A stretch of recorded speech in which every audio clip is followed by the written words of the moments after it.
right now we're learning some new information about the history of that crane, who owns it. The operating company appears to be the same one that owned a crane that toppled on the Upper East Side 15 years ago. The owner was ordered to pay tens of millions of dollars in maintenance costs in that case. Let's get to News 4 investigative reporter Chris Glorioso as he dug into what we know about that operating company.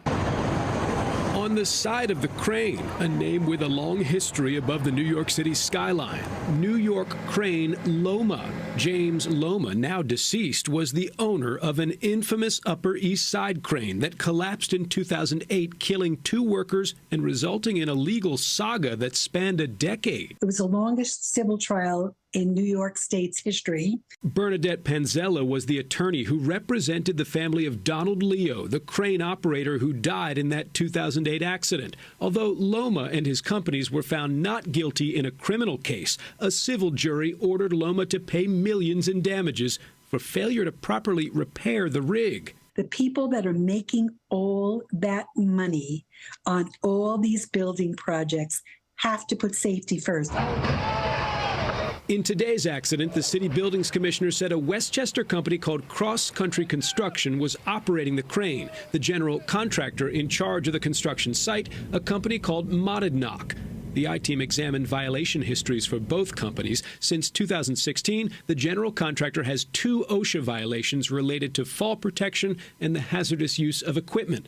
The crane operator has 1 OSHA violation related to electrical hazards. Neither company responded to our request for comment. The folks who were involved in the crane operation, the general contractor of the project, we're looking at all, as I'm sure you will be, we're looking at all of their histories to see what those stories are. New York Crane, the Loma company, did not respond to News 4's request for comment. Panzella says the results of that 2008 lawsuit were mixed. On one hand, putting contractors on notice there could be punitive damages for crane mishaps.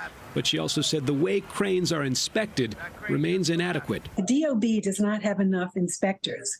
So in a sense, this is an industry which very dangerously is left to self-regulate. The Department of Buildings now confirming inspectors have been on the site of this crane at least 3 times since the beginning of last month. Once during what's called a jump, where they raise the height of the crane, once during an unannounced sweep of tower cranes across the city, and most recently 16 days ago during what is being called a routine enforcement inspection. By the way, the general contractor on this project has now released a statement saying it makes safety the top priority on all construction sites.